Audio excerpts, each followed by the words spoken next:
오늘 라행세 여러분과 함께하는 마지막 수요일입니다. 오늘은 가족 상담 있는 날인데요. 이호선 교수님 모시는 날이죠. 그런데 오늘 이호선 선생님의 사정으로 인해서 특별히 오늘 일부 4시부터 5시까지 우리 지난번에 한번 라행세에 출연해 주셨던 원장님이세요. 여러분 기억하실 겁니다. 나오미 가족문화연구원 김숙희 원장님과 함께 할 거고요. 이호선 교수님은 2부 5시부터 6시까지 만나서 인사 나누실 수 있을 것 같습니다. 자, 그럼 바로 김숙희 원장님 소개해 드릴게요. 어서 오세요, 원장님. 네, 안녕하세요. 안녕하셨어요. 네, 잘 지내셨죠? 네, 6개월 만에 뵙네요. 네. 네, 선생님 이렇게 슬림해지시고요. 다이어트 하셨나요? 기쁜 소식이네요. 정말요? 아, 네. 예. 너무 티가 많이 납니다. 그때 제가 갱년기 때문에 많이 힘들었다고 아마 얘기했었던 것 같은데, 네. 막 홍조도 있고 막 네, 이러는데, 네. 예, 그러면서 이제 지금 많이 너무 좋아 보이세요. 괜찮아 보이세요? 네, 너무 좋아 보이세요. 3778님께서 스페셜한 마지막 수요일이 됐군요. 김숙기 원장님 환영합니다. 인사해 주셨어요. 선생님 인사 한번 부탁드릴게요. 네, 너무 반갑고요. 저는 이 방송을 너무 좋아하기 때문에 네. 행복한 교육 세상. 네. 네. 애청자로서 불러주셔서 너무 고맙습니다. 고맙습니다. 오늘 정말 스페셜한 시간이 될 것 같아요. 김숙기 원장님을 무려 1부에, 이호선 교수님은 무려 2부에 이 대단한 선생님들을 오늘 하루에 다 만나보실 수 있다니 얼마나 스페셜한 시간입니까? 선희님께서도 안녕하세요. 오늘도 귀 기울일게요. 선생님 환영합니다. 다시 오셔서 반갑습니다. 인사해 주셨어요. 자, 많은 분들이 알고 계시겠지만 제가 김숙희 원장님 한 번 더 소개를 해드릴게요. 말씀드렸던 것처럼 6개월 전 저희 라잉세에 한번 출연을 해주셨었고요. 현재 나오미 가족문화연구원 원장으로 계시고 가족상담, 부부갈등 조정 전문가로 활동 중이세요. 정말 큰 사랑을 받았었죠. K본부 드라마 사랑과 전쟁에 출연한 자문위원으로 많이들 기억을 하실 겁니다. 오래전이지만 여전히 그 프로그램 이야기 많이 하시죠? 네, 많은 요즘도 분들께서. 밤에 잠자다가 잠이 안 온다. 그래서 채널을 틀어보면 재방송 계속 나오고 있어요. 네, 네. 네. 선생님 진짜 강연, 방송 여러 군데에서 많이 활동을 하고 계신데 많은 분들이 선생님께 제일 많이 요즘 묻는 질문과 또 상담하는 내용은 뭔 것 같으세요?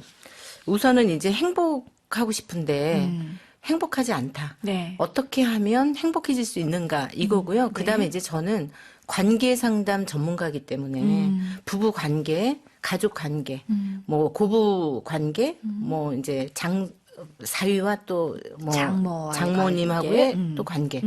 그렇기 때문에 관계 안에서 의사소통을 잘할 수 있는 방법, 그리고 서로 의견을 좀 잘 조율하는 방법. 네. 뭐 이런 거에 대한 고민들이죠. 네, 여전히 사실은 고민의 패턴은 비슷한 거죠. 그런데 이제 행복이라고 하는 것이 예전에 비해서 옛날에는 그냥 좀 참다 보면 좋은 날 오겠거니 뭐 이런 게 많았지만 이제는 굉장히 적극적으로 나의 행복을 찾는다라는 거. 좋은 변화네요. 굉장히 좋은 예, 변화죠. 예. 근데 남성들도 굉장히 참여하고 있다라는 거에 저는 뭐 박수를 보내고 네, 싶습니다. 네.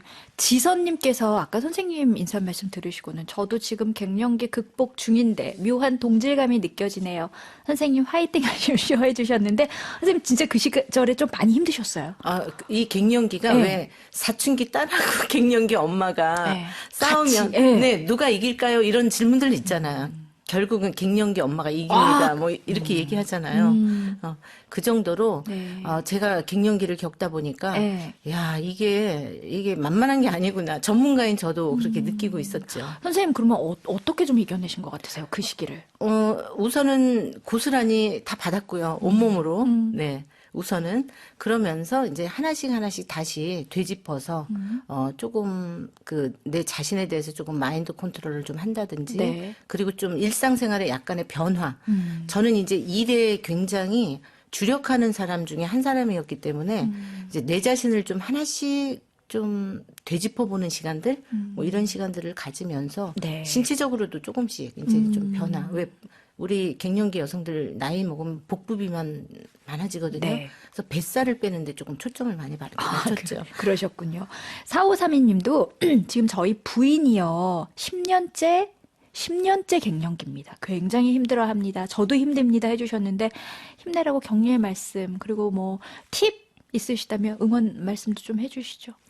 우선은 몸을 좀 많이 움직이는 게 갱년기에 굉장히 좋고요. 네. 왜냐하면 갱년기 하면 우울증하고 또 연결이 돼요. 그래서 될 수 있으면 환한 햇빛을 좀 많이 보고 그다음에 네. 산책하는 거. 요즘 네. 날씨 너무 좋잖아요. 가는 곳마다 산책길 다 있거든요. 네. 그래서 시간이 허락되는 한 1시간 정도는 많이 걷고 그리고 즐거운 생각하고 그다음에 자기가 과거에 하고 싶었지만 못했던 것들 네. 그거를 리스트를 좀 적어가지고 하나씩 해보면 좋죠. 저도 지금 그러고 있는 중입니다. 아, 그러시군요. 8099님, 선생님, 정말 슬림해지셨는데요. 오늘 상담 꽉 찬 상담으로 부탁드립니다. 해주셨고, 알로에님, 김숙기 선생님, 뜻깊은 시간을 갖게 해주시네요. 관계에 대해서 오늘도 잘 배워가겠습니다. 인사해 주셨어요. 오늘 이제 저희가 세 분의 사연 선생님과 함께 나눠볼 거고, 1부에서 김숙기 선생님과 함께 하니까 한 분의 사연을 더 깊게 나눠보는 시간을 가져볼 겁니다. 오늘 첫 번째 사연 주인공의 이야기 아마 미리 받아서 좀 보셨을 거예요. 어떤 마음으로 오늘 상담해 주실 예정이신지 이야기를 좀 해주시자면요. 우선은 역시나 어려운 건 이제 관계 상담이죠. 네. 관계 안에서 어떻게 풀을 것인가. 그런데 또 너무 고통스러워요. 죽을 만큼 힘들어요라고 하지만 새로운 시각으로 또 보면 네. 살만한 구멍이 다 있어요. 그 길을 찾아야 돼요. 네. 그래서 어떤 경우라도 막다른 골목은 없습니다. 이 얘기 드리고 싶어요. 좋습니다. 선생님하고 오늘 그 구멍, 살 길 찾아 나가는 시간이 될 거라고 믿습니다.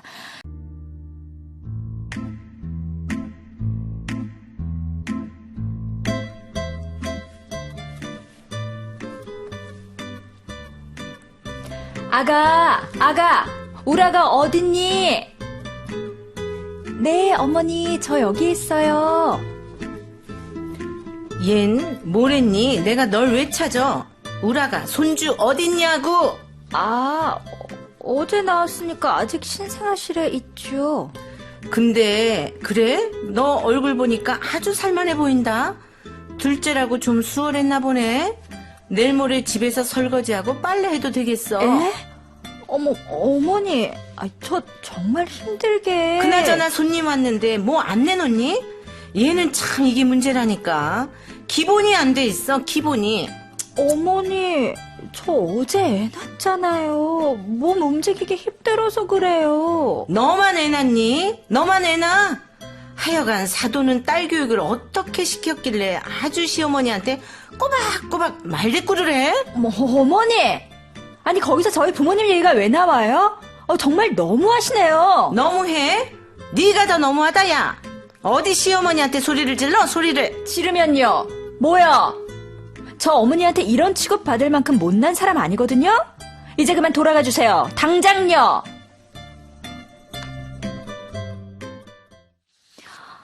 너무 무서웠어요. 저 속이 다 후련했어요. 6548님께서 시어머니 너무 무서워. 사랑과 전쟁에 나오는 그런 시어머니 같아요 하셨는데 선생님 네. 마음껏 하셨죠? 네, 속이 시원한데요. 속 시원하셨어요? 그러면서 우리 시어머님도 나한테 이런 마음이었겠구나. 속이 시원하셨겠구나. 역지사지의 마음으로. 자, 오늘 첫 번째 사연 익명 요청하셨고요.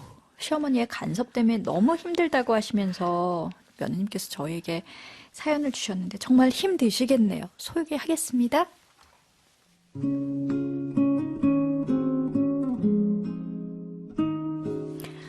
시어머니의 오지랖, 간섭들, 배려 모르는 말씀들 때문에 미치겠습니다. 결혼 전부터 그랬는데 5년째 겪다 보니까 이제는 환청이 들려요. 시어머니 목소리며 표정까지 생생합니다.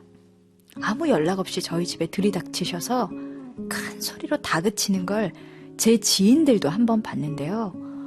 정말 저런 사람이 있구나 하면서 시겁하더니 이제 저희 시어머니 얘기만 나와도 같이 스트레스를 받습니다.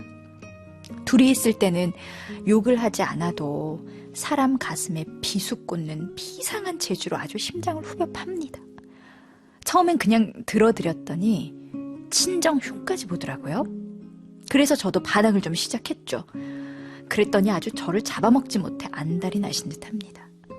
첫째 낳고 출산 3일째에는 조리원에서 엘리베이터를 기다리는데 애 배고픈데 계단으로 가라고 막 호통을 치시고 필요한 거 뭐 있냐고 하시길래 티슈를 부탁드렸더니 왜 네가 필요한 걸 얘기를 하면요. 화를 막 내시더라고요. 잔소리를 한 귀로 흘려 들으면 자기를 싫어하냐면서 길거리에서 붙들고 뭐라고 하시고요. 얼마 전엔 둘째를 낳았는데 찾아오셔서는 둘째는 낳기 수월하지? 이러신 분입니다. 말하자면 끝도 없어요. 남편은 효자입니다. 제 편인 줄 알았는데 아니더라고요. 처음엔 막아주다가 본인도 힘이 드니까 점점 태도가 바뀝니다. 배려는 친구한테나 바라고 시어머니께는 바라지 말라네요. 친정엄마는 어쩌겠냐고 참으라고 어른 이기려 들면 안 된다고 말씀하시는데 답답하고 화가 나요. 저도요. 좋은 대학에서 배울 만큼 배웠고 어디서 욕먹고 살지 않았습니다. 자존감이 바닥을 치고 죽고 싶다는 생각이 자주 들어요. 정말 시어머니 말씀대로 제가 예민하고 지혜롭지 못해서 이런 걸까요?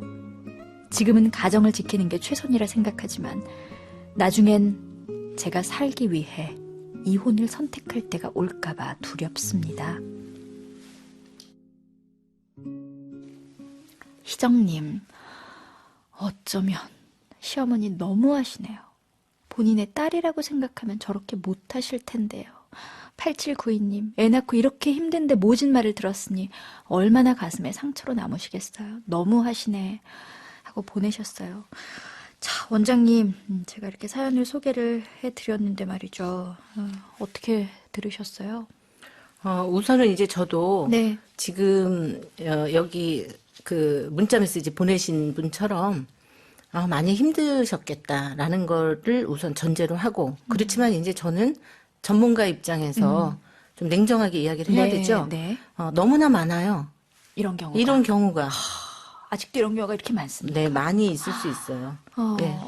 그렇기 때문에 이거는 어떻게 보면 이분의 마음 먹기에 따라서 또 달라질 수도 있는 부분이 있기 때문에 네. 그거를 우리가 함께 네. 연구하기 위해서 이제 이 자리에 모인 거예요, 지금. 그렇죠. 예. 네. 그러니까 적당하게 말하자면 여러 가지 방법이 있겠지만 시어머니의 말을 흘려듣거나 무시하거나 선생님이 아까 말씀하신 대로 다시 내가 나로 살아갈 수 있는 구멍과 방법을 찾는 과정 그 얘기를 오늘 선생님과 나눌 수 네. 있을 것 같아요. 그렇죠? 자, 아까 정말 많다라고 하셨어요. 이런 경우 생각보다 정말 많다. 근데 정말 그 지인들도 실제로 시어머니가 막 화내시는 거 보고 어머 세상에 저런 사람 드라마 속에나 있다고 생각했는데 진짜 있구나 하고 놀랬다잖아요. 선생님께서도 이런 사례들로 상담하러 오시는 내담자분들이 정말 많으세요. 많이 있으시죠. 혹시 기억에 남는 사례가 있으시다면요? 뭐 이제 한 사례는 이제 시어머님께서 네. 아들이 이제 나이가 굉장히 많이 먹었어요. 이제 40이 지나서 이제 결혼 대상자를 며느리를 골라줬어요. 어머니가. 어머님이. 그런데 이 시어머님이 마음에 안 들었던 거예요. 그러니까 고분고분한 며느리인 줄 알고 소개를 시켜줬는데 알고 봤더니 이제 자기 이야기를 좀 하고 이렇다고 네. 시어머님께서 이혼하라고 어머나. 중간에서 이렇게 했는데 두 분은 사이가 너무 좋았어요. 부부관계는 부부관계 문제가 너무 없는데, 좋았어요. 예. 그래가지고 저를 찾아왔는데 결국은 시어머님이 난동을 부리시면서 그 집 장롱을 다 헤집어 놓고 옷까지 전부 다 칼로 그렇게 해 놓으면서 이혼하지 않으면 죽겠다고 시어머님이 그렇게 얘기하셨고요. 네. 그래서 이제 결국은 가짜 이혼을 어머, 하고 지금 몰래 살고 있으시죠. 진짜 사랑과 전쟁에 나오는 이야기네요. 네, 그래서 보면 이제 네. 시어머님하고 효자 아들하고 밀착이 굉장히 오랜 세월 동안 있었기 때문에 그 자리를 이 며느리가 빼앗아갔다 이렇게 얘기하세요. 어머나, 그렇구나. 그러면은 그 사례에서도 네. 지금 저희가 소개해드린 사연처럼 남편분이 좀 더 적극적으로 며느리의 편에, 아내의 편에 들어선다든가 이런 거를 안 하셨나 봐요, 그분도. 그분 같은 경우는 이제 왜 안 할 수밖에 없냐면 네. 시어머님이 거의 뭐 이제 뭐 약으로 협박을 하신다든지 나 약을 이제 드시겠다. 떠나겠다. 세상 떠나겠다. 세상 떠난다. 나 이제 나 죽은 다음에 너희들 잘 살아라. 뭐 이렇게 얘기한다든지. 근데 이제 이거는 좀 극단적인 사례고 네. 대부분은 저도 결혼할 때 저희 시어머님께서 저 처음에 볼 때 그렇게 얘기했어요. 너는 얼마나 복이 많아서 우리 아들하고 결혼하니? 넌 복도 많다. 네, 이런 그렇죠, 거, 그죠? 그렇죠. 넌 얼마나 많은 복을 타고 났으면 세상에 우리 아들 같은 애하고 이런 얘기는 근데 저만 들은 게 아니더라고요. 네, 그건 보니까. 요즘도 종종 이제 며느리들이 듣고 웃는 이야기죠. 네. 그렇기 때문에 이제 그 시어머님 입장에서는 내 아들을 위해서 존재하는 며느리예요. 시어머님 입장에서는. 예. 그래서 이제 그거를 좀 이해할 필요가 있죠. 화진님이 제가 다 한숨이 나오는데요. 위드썬님, 저는요 이거 무조건 남편이 잘못했다고 봅니다. 중간 역할이 얼마나 중요한데요. 남편이 부모로부터 정신적으로 독립하지 못하니 시어머니가 아직도 아들이 한 가정의 가장이 아닌 자기의 자식이라고 생각하나 봅니다. 사실 이게 포인트죠, 이게 그죠? 포인트예요. 네. 위드서님 거의 전문가의 네. 아주 간결한 이야기를 지금 잘 정리해 주셨는데 그래서 이 남편이 네. 부모로부터 독립하지 못했어요. 그래서 우리가 이제 그걸 우리가 분리라고 하는데 분리가 안 된 사람을 뭐라고 얘기하는지 혹시 아세요? 어떻게 얘기하죠? 그러니까 분리가 돼서 이 가정의 남편으로 돌아와야 되는데 아직 어머니의 아들로 아들이에요. 남아있는 네, 사람들을 흔히들 뭐라고 얘기하냐면 네. 마마보이라고 얘기하는데 그게 아니고 덜 떨어진 사람이라고 얘기합니다. 떨어져 못 나왔다 이거죠. 덜 떨어졌다. 떨어졌다. 부모하고 덜 덜 떨어졌다는 떨어졌다. 거죠. 그래서 덜 떨어진 사람. 아, 그래서 덜 떨어진 남편이나 덜 떨어진 아내 분을 만나면 네. 결혼 생활을 정상적으로 하기는 어려워요. 왜냐하면 내 아내이기보다는 그 집의 딸이고 내 남편이기보다는 그 집의 아들로서 먼저 행동을 보이고 있기 때문에 부부 정체성에 이미 이제 문제가 생기죠. 네. 7366님, 저희 어머니는 이 정도는 아니셨지만요. 처음에 저를 좀 마음에 안 들어 하셔서 갈등이 있었습니다. 지금은 그냥 적절하게 선 지키면서 그냥저냥 지내고 있어요. 사실 갈등이 심할 때는 이것도 방법이잖아요. 적절하게 선을 지키면서 그렇죠. 도리만 하면서. 그래서 처음에 이제 결혼 생활도 시댁에 너무 가까이 시작한다든지 처가 쪽에 너무 가까이 시작한다든지 이게 아니고 부부만의 공간이 필요해요. 확보할 수 있는 것들이. 네. 네. 자, 우리가 이제 이 사연을 다룰 때 남편에 대한 이야기를 참 안 할 수가 없는데 사연자분도 그러세요. 남편분이 처음에는 조금 나를 도와주는 것 같더니 어느 순간 되게 노골적으로 어머니의 편에 이제 서 있거든요. 왜 그러는 건지, 어떻게 남편을 변화시킬 수 있을지, 아내의 생각은 어떻게 변해야 할지 우리가 음악을 한 곡 듣고 와서 이야기 마저 이어가겠습니다. 5159님께서 저 반성합니다. 제가 우리 사위 보고 어떻게 그냥 그렇게 우리 딸 같은 여자를 만났느냐고 제가 그랬거든요. 우리 사위한테 미안해지네요. 아까 우리가 그 얘기했잖아요. 이제 시어머니들께서 너무 복도 많다. 그렇죠. 우리 아들 같은 남편을 만나고 이제 그 얘기를 들으시고 또 이렇게 반성의 시간을 잠깐 가지셨어요. 제시님께서 이렇게 부모한테 독립하지 못한 사람 선생님 말씀대로 정말 많더라고요. 남편분의 독립이 필요해 보입니다 하셨는데 지금 사연에 보내주신 분의 편이 되어주셔야 할 우리 남편분 굉장한 효자라고 하셨고요. 또 이렇게 이야기를 하셨대요. 배려 따위는 친구한테나 바래라. 시어머니한테는 바라지 마라. 이 이야기에 대해 선생님은 어떻게 생각하세요? 정답입니다. 아, 그런가요? 네, 그냥 이걸 받아들이셔야 돼요. 왜냐하면 남편이 이야기하기 전에 우리 여성들이 시어머니한테 바라는 부분을 줄여놔야 돼요. 왜냐하면 기대 심리가, 그러니까 친정 부모님 정도로 자꾸 기대 수준을 올려놓으면 실망과 좌절과 그 다음에 결국은 내가 왜 이런 대접을 받아야 되지? 뭐 이런 생각 때문에 견디질 못해요. 네. 그래서 애초에 그냥 팔은 안으로 굽고 그래서 시어머님 입장에서는 아들을 위해서 존재해야만 하는 그냥 며느리 정도로 생각하고 있구나.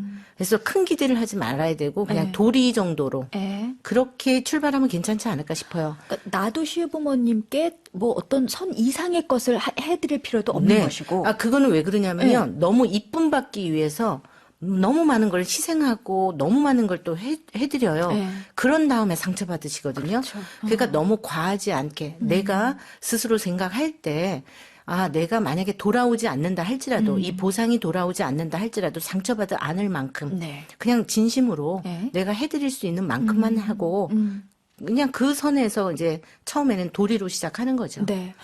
근데 이분 같은 경우는 약간 또 굉장히 어려운 부분이 뭐냐면요. 이렇게 적당한 선을 지키기가 어려운 시부모님인 것 같아요. 시어머니가 그냥 불쑥불쑥 집에 찾아와가지고 뭐 호통을 치고 가시고 이런 경우들 같은 경우는 그럼 어떻게 이야기를 말하자면 쉽게 말하면 말이 잘 통하지 않을 것 같은 분이란 말이죠. 아, 그런데 불쑥불쑥 들어오게끔 만들어 놨기 때문에 그런 거죠. 아, 그래요? 그럼요. 이 부분에 대해서는, 뭐, 예를 들면, 뭐, 이 무슨, 자동으로 들어올 예, 수 있는 건 예. 아니잖아요. 예. 우리가 절차가 있잖아요. 집안에 번호를 누르고 하는 이 그럼요. 과정들. 예. 그러니까 이제 그러한 부분에 있어서 조금 미리 이야기를 할 수 있도록 이제 바꿔놔야죠. 언제까지나 이렇게 살 수는 없어요. 그럼요. 그렇기 때문에 그 부분에 대한 거를 조금 예. 가이드라인을 좀 정하는 게 굉장히 중요해요. 근데 남편하고 같이 상의하는 거죠. 예. 실질적으로. 예. 근데 남편의 입장이 그렇게 적극적이지 않으신가 봐요. 엄청난 효자라고 하시잖아요. 남편분하고는 어떻게 좀 대화를 해보면서 같이 이제 방법을 좀 모색해 볼 수 있을까요? 나의 편이 되어줘서. 그런데 이제 대부분 예. 여기에서 이제 실패하는 이유가, 첫 번째는 이제 시어머님께서 아들이 있을 때와 며느리만 있을 때 태도가 달라진다든지. 그래서 이제 많은 며느리님들이 다 그렇게 얘기하세요. 우리 시어머니는 남편하고 같이 있을 때하고 혼자 있을 때 완전히 180도로 달라요. 그러니까 남편은 둘이 있을 때 시어머니의 모습을 모르는 거죠. 몰라요. 어. 그렇게 이야기하시는 분이 있고요. 예. 그리고 이제 또 한 부분은 또 뭐냐면, 남편을 적으로 간주를 하게 돼요, 며느리가. 그러니까는 뭐냐면, 역시 너도 똑같아. 뭐 이제 이런 식으로 대응을 하면 비난이나 공격을 받아요. 그러면 남편으로서는 지켜주고 싶어도 비난과 공격 속에서 자기 방어를 해야 돼요. 그러다 보면 그게 아니라 어머님은 그런 뜻이 아니라 이러면서 이제 마음을 좀 도와준다고 하면서 이제 거기에 또 상처를 주는 그렇죠. 그런 예. 결과가 되는 거죠. 굉장히 많은 부분들이 이제 남편을 내 편으로 하려는 작업을 하다 실패를 하는군요. 많이 실패합니다. 그래서 이제 어떤 경우라도 예. 시어머니를 비난하거나 그 집안에 음. 그 우리가 살아온 과정, 성장 과정이 다 있잖아요. 근데 이제 당신네 집안은 뭐 이렇게 하면서 그렇게 싸잡아서 만약에 비난이나 공격으로 하면 네. 어떤 남편이라도 그거 받아들일 수가 없어요.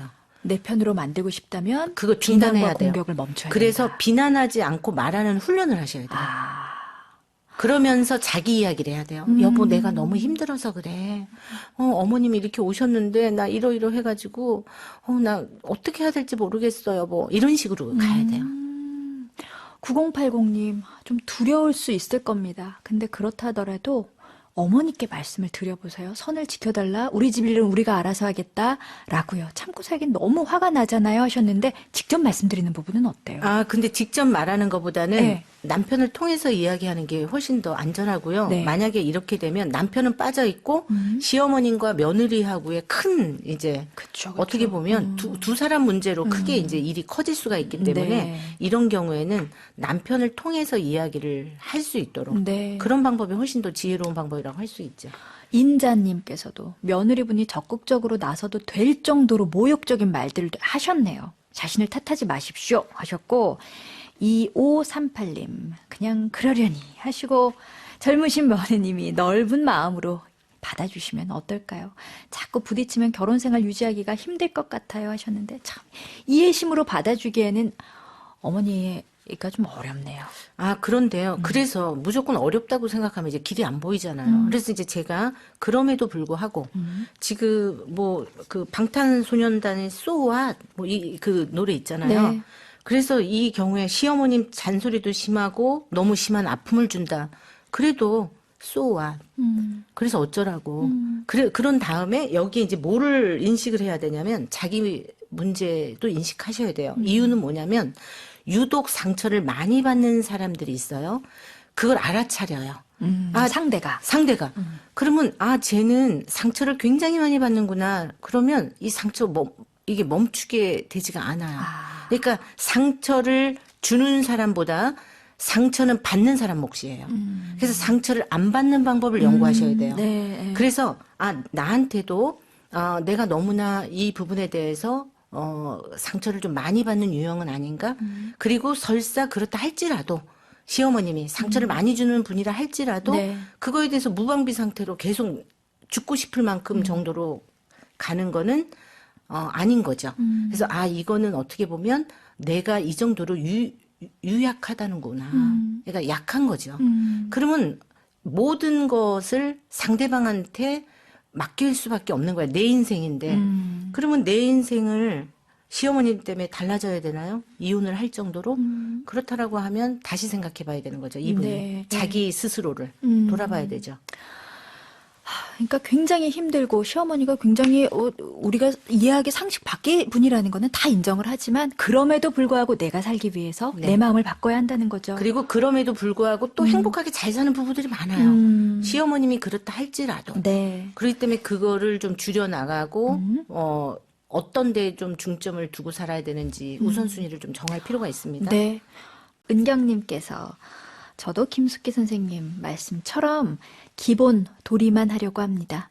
그런데도 사연자분의 시어머니와 비슷한 면이 많으셔서 간혹 뒷목 잡고 화병 날 것처럼 상처받은 적이 있었습니다. 이제 남편을 내 편으로 만들기보단 그냥 제가 할 수 있는 최소한의 기본만 하고 살기로 마음 먹었어요. 이제 좀 편안해지셨나 봐요, 은경님께서. 그런데 내 편 만드는 걸 포기하시면 안 돼요. 남편을. 남편을. 그리고 더 밀착 있게 남편한테 이런 고충이라든지 이것 때문에 내가 좀 힘들었다. 네. 그러니까 당신 엄마 왜 그래가 아니고 여보 오늘 이런 일이 있었는데 내가 이것 때문에 너무 힘들었어. 이런 식으로 해서 계속 알려줘야 돼요. 루이 팔스트롱님은 요즘 드라마에서나 볼 수 있는 시어머니 캐릭터인데 혹시 며느님께만 그러시는 건 아닐지 주변 분들께도 그러시는 건 아닐지 한번 확인을 해보세요. 나이가 드시면서 감정 조절하지 못하고 깊은 생각 없이 상대방 배려 없이 그냥 막 말 내뱉으시는 건 아닐까 싶기도 하거든요. 하셨네요. 그럴 수도 있죠. 네. 그럴 수도 있고요. 그리고 또 하나는 뭐냐면 시 어머님을 바꿀 수는 없어요. 예. 그분을 잘못됐다고 해서 바꾸기는 어렵기 때문에 예. 우리가 그러면 지혜롭게 어떻게 대처할 것인가로 초점을 맞춰줘야 돼요.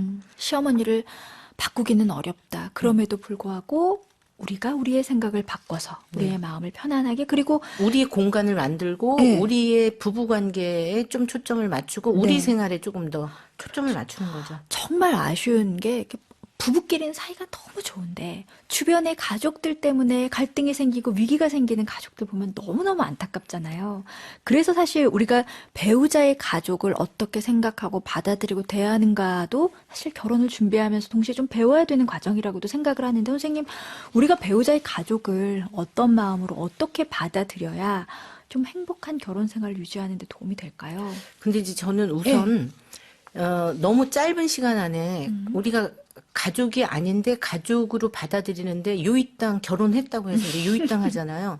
이제 보통 이런 연구 결과들을 보면 한 5년 정도의 시간이 걸린다 그래요. 진정한 가족으로 내가 받아들이기까지. 그러니까 조금 여유 있게 하고 그다음에 초기 과정에서 지나칠 정도로 자기의 많은 거를 희생하면서까지 상대방한테 잘 보이는 거는 조금 금기사항이다라는 거. 그냥 내가 할 수 있는 만큼. 네. 그래서 이제 이것이 잘 안 되는 이유는 너무나 많이 사랑받으려고 하고 이쁨 받는 거 있죠. 거기 목숨 거는 여성분들이 많고 남성분들이 많아요. 그래서 이제 그거를 조금 저는 내려놓고 그냥 시간이 흐르면서 서서히 알아갈 것이다. 거기에 대한 자신감을 가지고 당당하게 대응하는 거죠. 네. 어떤 경우를 할지라도. 그렇죠. 자, 오늘 너무나 감사하고 또 아쉽고 그렇네요. 김숙기 원장님과 함께한 라행세 오늘 1부 이제 마무리할 시간입니다. 선생님 오늘 짧은 시간이었지만 너무 좋은 상담 들려주셔서 정말 감사드리고 어떠셨는지 우리 짤막하게 소감을 좀 들어볼까요? 우선은 저는 이 청취자분들한테 특히나 이제 부부 때문에 힘들어 하시는 분들한테 부부 데이를 꼭 만드세요라는 거. 부부만이 할 수 있는 그 날짜를 꼭 만들고 데이트하는 거. 거죠? 데이트하는 이야기 거예요. 나누고. 그리고 이제 부부 마스터. 마음을 스스럼 없이 터놓는 관계가 부부다. 그래서 이 마스터 잘해야 된다는 거 말씀드리고 싶고요. 모든 분들이 모든 삶의 주인은 나기 때문에 그거 잊지 않고 길을 꼭 찾으시길 바라고 길은 꼭 있습니다. 네. 절망하지 마세요. 고맙습니다. 김숙기 원장님 오늘 함께 해주셔서 너무나 감사하다는 말씀 다시 한번 드리고요. 저희는 2부에 이호선 교수님과 함께 돌아올게요. 선생님 고맙습니다. 네, 감사합니다.